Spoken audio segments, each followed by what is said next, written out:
Magandang araw mga kakotsero, eto na naman po ang inyong lingkod na si Jigs na magbibigay sa inyo ng giya ngayong araw ng Sabado. Ngayon po, meron po tayong 7 well-balanced races. No? Ang start time po natin ay alas 3 ng hapon. Uulitin ko po itong aking giya ay purely review and analysis ko lamang at walang halong information. Simulan na po natin. Race number 1. Dito po magsisimula ang winner take all. Puracom rating based handicap system race class 517 to 41 split. Distance is 1400 meters. Meron po tayong 11 entries. First choice ko po rito, numero 3, Autumn Shower, no? Bagong baba sa grupo. Kabayo ni Boss James Rabano. At alam naman nating magaling yung kabayong yan. Papatubayan ngayon ni Jackie NJ Esteban. Buenas to, basta sa kabayo ni Boss James, si NJ Esteban. Sana labas, no? Kaya siguro magpo-protection ako rito. Yung numero 6, si My Boy Lollipop, no? Ito magdadala ng unahan dito eh. Although nandiyan sila Ivan, pero kaya niya ere. Tingin ko, mas bumaba ng laban. Yung mga laban niya kila Doña Teresita, no? At hirap din silang abutin ito. Ang galing mauna. Papatubayan na may gamay sa kanya ni Jackie Onyok Garcia. Sa tingin ko, yan po ang magbibigay ng magandang laban. At magpo-protection po ako rito. Although ito, walang nakuha ng karera dahil pinilit mauna.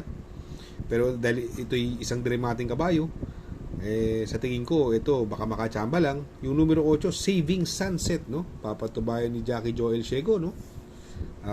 Yan po ang aking pandihado sa karerang ito. Kaya dito sa race number 1, ang pili ko po, doon ako sa numero 3, Autumn Shower. Panigundo ko naman po, numero 6, My Boy Lollipop. At isasama ko pong pandihado, numero 8, Saving Sunset. Sa race number 2, dito po magsisimula ang pick 6. Puracom rating based handicap system race class 517 to 41 split. Another 1400 meter distance. Meron po tayo 8 kalahok. First choice ko po rito yung bagong baba sa grupo. Numero 3, Electrify, no? Sakay ni Jackie JG Serrano, may gamay sa kanya. Ngayon, angkop ang distansya, 1400 meters. Sa tingin ko, ito ang horse to beat sa karerang ito. Second choice ko po dito yung pwedeng mauna, no? Sa tingin ko mukhang solo ere. Numero 8, Don Damiano. Papatubayan naman ni Ison Bautista, no? Ito magdadala ng unahan dito, si Don Damiano. Sa tingin ko, ito ang pwedeng makachamba kay Electrify, no? Pero maglalagay po ako ng pandiyado dyan. Ito nagpalitan ng hinete from Ison Bautista. Binigay na po kay Jackie P. Orepe. Numero 6, National Pride, no? Ito grabe na baba nito sa laban. Although wala namang magandang ipinapakita, kaya lang yun nga, mababa sa laban at dati namang magaling ito, no? Kaya dito sa race number 2, pili ko po, doon ako sa numero 3, Electrify. Panigundo ko naman po, numero 8, Don Damiano. At isasama ko pong pandiyado, numero 6, National Treasure. Sa race number 3, dito po magsisimula ang pick 5. Puracom rating based handicap system race class 442 to 56 split. Another 1400 meter distance at dito may siyam na kalahok. First choice ko po rito, numero 6, Everland, no? Galing sa panalo, mag-uumento ito. Sakay ni Jan Alvin Gusi. Tingin ko mag-uumento itong kabayong ito. Malaki panalo ito dito. Second choice ko po rito, yung numero 4, si Darna, no? Ito si Darna, mukhang kabitan sa unahan, no? Morales. Ito bagong baba po ng grupo, tapos ang sakay pa si Jackie JG Serrano, no? Siguro kung magsasama ako ng pandiyado, tingin ko yung mauuna rito eh. Yung numero 5, Bocaue River Town, no? Pag nauna to, sa tingin ko may panalo po ito. Although may pwede magbigay ng pressure sa kanya, yung Artsev at yung Luke Skywalker, pero tingin ko kaya niya i-ere niyan, eh, no? Kung makabuo ng ere, tingin ko pwede makatapos ng karera yan. At gamay po ni Jackie A.I.L. Aguila yan, no? Kaya dito sa race number 3, pili ko po, doon ako sa numero 6, Everland. Panigundo ko naman po, numero 4, Darna. At isasama ko pong pandiyado, numero 5, Bocaue Rivertown.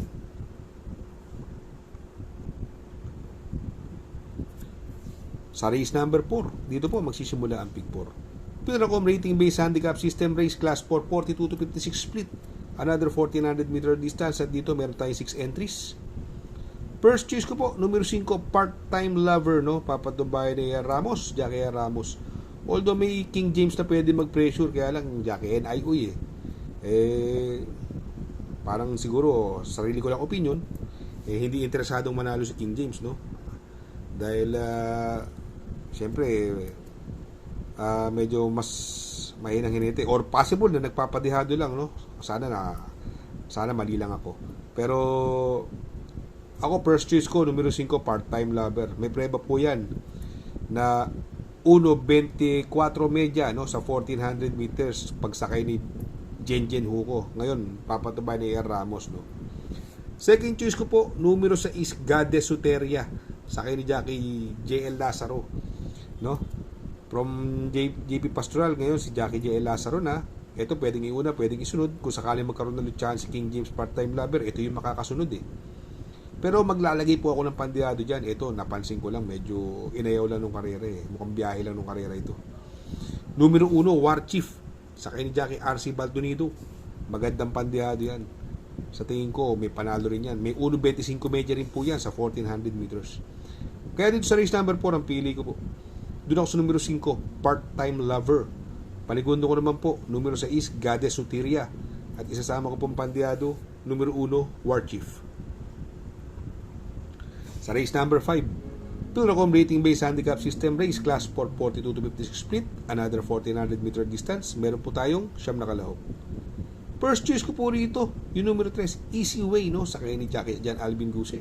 Although hindi maganda yung barrier niya, 1.18, pero syempre alam natin pigilan yan pagdating sa barrier at taguan ng prueba yan eh. Ito, tingin ko solo airy eh, kasi Doña Teres kita, kayang-kaya niya airy niyan eh. Ang ganda pa ng numero 3. Sa tingin ko may panalo talaga. Second choice ko po, yung pwedeng lumimate, numero 2, Batang Kangkalu. Sakay ni Jackie Ison Bautista, no? Medyo nagpadihado sa hinete. Pero syempre distansya na lang ang tinitingnan ko rito. Kaya dito sa race number 5, pili ko po, doon ako sa numero 3, Easy Way. Paligundo ko naman po, numero 2, Batang Kangkalu. Sa race number 6, sa penultimate race, Pilracom Rating Based Handicap System Race, Class 3, 57 to 70, another 1400 meter distance, at dito may 7 kalahok. First choice ko po rito, numero 2, Madam Mayhem, no? Papatubay ni Uno Hernandez at angko pang distansya. Although umentado si Calculus, pero kung JT Sarate to, solo ko yan, Calculus. Kaya lang Jackie N.I.U.E. Jr. eh. Pasensya na po kay Jackie N.I.U.E. Jr. no. Pero syempre iba yung JT Sarate at saka si Jackie A.B. Serious. Kay Jackie A.B. Serious nakaraan Ugando na nalo to si Calculus, no? Pero sa tingin ko may panalo pa rin yan. At yan ang horse to beat pa rin dito Calculus eh. Baka nagpadihado lang sa hinete. Ito Circle of Love, maganda tinakbo nakaraan. Tercero to, bandera to nakaraan Circle of Love, no? Kaya lang doon ako sa dalawa Madam Mayhem at Calculus. Kaya dito sa race number 6, pili ko po, doon ako sa numero 2, Madam Mayhem. Paligundo ko naman po, numero 3, Calculus. Sa race number 7, sa last and final race, Pilracom Rating Based Handicap System Race, Class 4, 42 to 56 split, another 1400 meter distance. Meron po tayong 9 na kalahok. First choice ko po rito, yung bagong baba, numero 2, 189. Papatubay Jackie A.B. Serious. Nanalo sa maiden yan, di ba? Nagpreba ng 1.26 media. Kung titingnan natin itong grupo na to, siya ang may best time dito at siya ang horse to beat sa karerang ito. Tingin ko nakakalamang po yan. Dahil paratingan, magpo-protection ako doon sa bagong baba. Numero 9, Player Andri, sakay ni Charles Reyes. Sa tingin ko, ito yung mahigpit na makakalaban niya since paratingan. May 1.27 naman po yan si Player Andri. Kaya dito sa race number 7, pili ko po. Doon ako sa numero 2, 189. Panigundo ko naman po, numero 9, Player Andri. Shout out nga pala kay Sir Pax ng Barkadahan OTV. Located po siya sa 1139 New Antipolo Street, Corner Vargas. Malapit lang po sa Abad Santos, yung bagong ginawang tulay. Very convenient and attentive po ang mga tao. Pwede po kayong mag-EB at party while betting on racing. Good luck mga kakutsero. Sana po matapat ang ating giya at yung mga nakasunod. Sana po ay magsitama po kayo. Ako yung makikiusap lamang at makikisuyo sa inyo na please like, share, subscribe, and hit the notification bell para update kayo sa aking mga giya. Good luck po and happy racing.